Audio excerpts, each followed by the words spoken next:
Nearly 150 hands into the stream, we start another Nick game. It's the first hand of it. Matt's in middle position. He gets things started with a raise to 300. Brandon calls with a small pocket pair. We're in the small blind with ace-4 suited. Ace-4 and ace-5 suited hands are ones that we're often going to play like pocket aces. They've got removal to strong hands that'll play back at us like aces and ace-king. Plus, we've got a lot of potential being suited, and we can connect on both high and low flops. I 3-bet squeeze at 2,000. Matt knows that I'm willing to 3-bet light.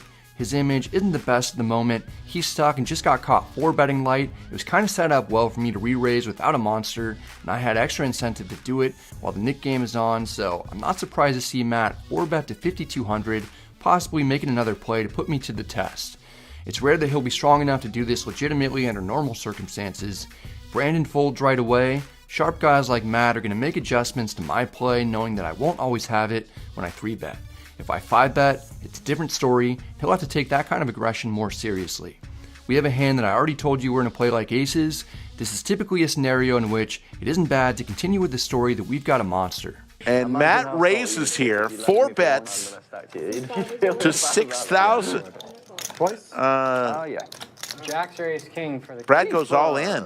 Oh my goodness, this just escalated quickly. And a call from Matt, and Brad's in deep trouble here. I put it all on the line, 5-bet ripping it for nearly $20,000, hoping to see another snap fold, but this time, Matt wakes up with it and has me totally crushed. The good news is that even though Matt has us outkicked, it's one of the worst case scenarios for us, and we're still going to win a third of the time. We agree to run it twice. Perhaps we can chop this to basically remain even on the session. The first flop comes 9-7 deuce rainbow. Neither of us make a pair. We don't even have a backdoor flush draw, so it's not looking good. The turn is the 3 of spades, opening up some doors for us to win with a straight draw. It's a decent turn for us, but we've only got one more card to come for half the pot. The river is the 8 of clubs. Brandon having pocket 5s didn't help our cause. Matt's now free rolling as he's guaranteed to at least get his money back. The second run out starts a little better for us. 38,950, both play. Uh-oh. Brad hits 2 pair here. We've got top and bottom pair, but you don't see me looking too happy since Matt actually still has the lead as a 59% favorite. He can hit a club, king, or queen to take the lead. The turn is the 9 of clubs. He drills the nuts immediately. I'm drawing dead to 2 outs. The river 9 counterfeits my 2 pair anyway. Matt gets there on us twice to scoop the pot of almost $40,000. My fear of losing everything that I've won up to this point on the trip, and substantially more, comes to fruition as I run into the top of the opponent's range and get stacked. I'm playing completely on my own today, so it's all my money that I'm stuck. It hurts, and obviously, I can't help but feel like an idiot when I run into it and a risky play doesn't work out. Having friends and family watching and seeing me lose adds to the stress of it all. Knowing that I'm going to eventually have to share it with everyone on YouTube isn't too fun either. The very next hand, things heat up with Kenny raising big to 400. We're going to play this one without seeing the graphics. Right on cue, Bulldog comes in with a 3-bet to 1,400 as he's done the entire game when Kenny opens. I've seen him do it multiple times with 7-5 suited. He's done it with ace-10 offsuit, which is still light, and a variety of other times, including once with king-10 offsuit, so this 3-bet means almost nothing to me other than Bulldog wants to play ideally heads up in position against Kenny with 2 cards that are playable. We're next to act with ace-queen suited. For the second hand in a row, we're at the top of our range. I don't cold call 3-bets almost ever. We're either going to 4-bet or fold, and ace-queen suited is way too good to fold. I 4-bet to 4,000. The action's back on Kenny. We've already seen that he doesn't like the feeling of being pushed around. We saw him take a stand earlier, 4-betting Bulldog to 8,000 with ace-5 offsuit. His head has to still be spinning after making the incorrect laydown with pocket kings only 3 hands earlier, causing him to miss out on an extra $43,000.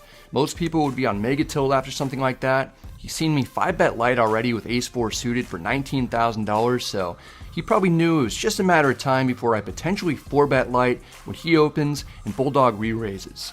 Kenny might be taking a stand once more to get some of his pride back as he gathers chips and 5-bets to 13,500. Usually 5-bets are rare, not so much in this game. Bulldog doesn't like being caught between all the aggression. He folds. The graphics reveal that he indeed 3-bet on the lighter side once again. The action's back on us. We obviously don't love the situation that we found ourselves in, but we need to use all the information we've accumulated about Kenny throughout the duration of the stream in order to make the best decision that we can make. Earlier, He called a 5-bet shove with ace-queen offsuit for almost $12,000. The threshold for calling a 5-bet shove is much higher than it is for actually being the 5-better, so maybe he overvalues certain hands and is willing to 5-bet ace-queen offsuit or worse. We've also seen him 4-bet hands that are pretty much trash for almost 5 figures when he wanted to teach Bulldog a lesson not to push him around. I've already shown that I 3-bet Kenny light when I first arrived at the table, then I ripped it in light with a suited ace showing that I'm willing to be aggressive without actually having a monster. It was teed up for me here to 4-bet light in order to capitalize on the dynamics of the table. I just happened to actually have a very good holding for the second hand in a row. Because it was a good spot for me to 4-bet squeeze, it ends up being a decent spot for Kenny to potentially 5-bet re-squeeze. Being a viewer of the channel may provide some extra incentive for Kenny to make a play against me as well. I've got a bit more than $30,000 in front of me. I don't want to call and leave myself with way less than a pot-sized bet remaining in my stack. I'd certainly shove if I had ace-king suited, kings, or aces under normal conditions, whereas I typically let go of ace-queen suited when facing a 5-bet without giving it much extra thought.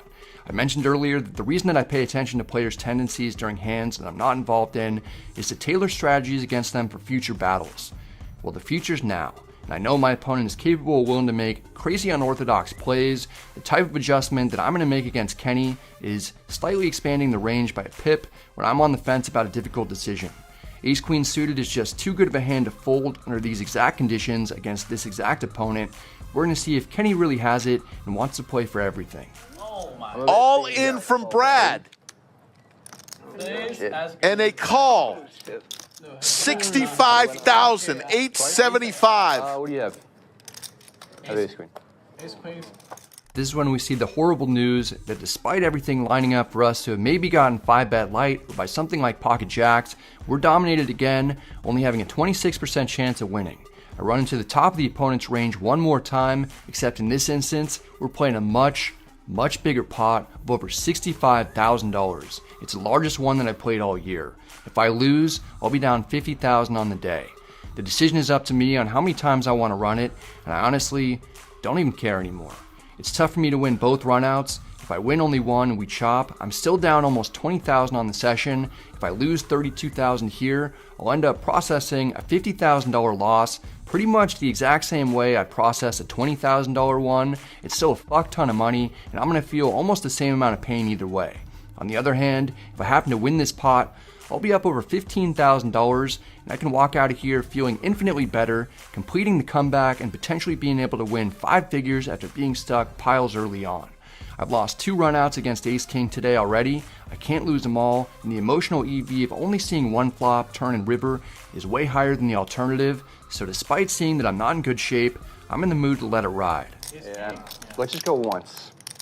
One time. One Max time. Payne. Let's do it. TQ is here. Good luck, gents. Thanks, man. Oh my God.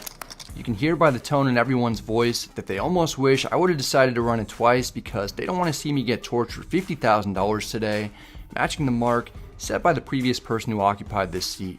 Here we are though, not so eagerly waiting to see what fate has in store for us. Wow, that's spicy. It's one hell of a flop when we're playing the new largest pot of the night. We've got a double gutter and backdoor flush draw, but we can no longer hit a queen.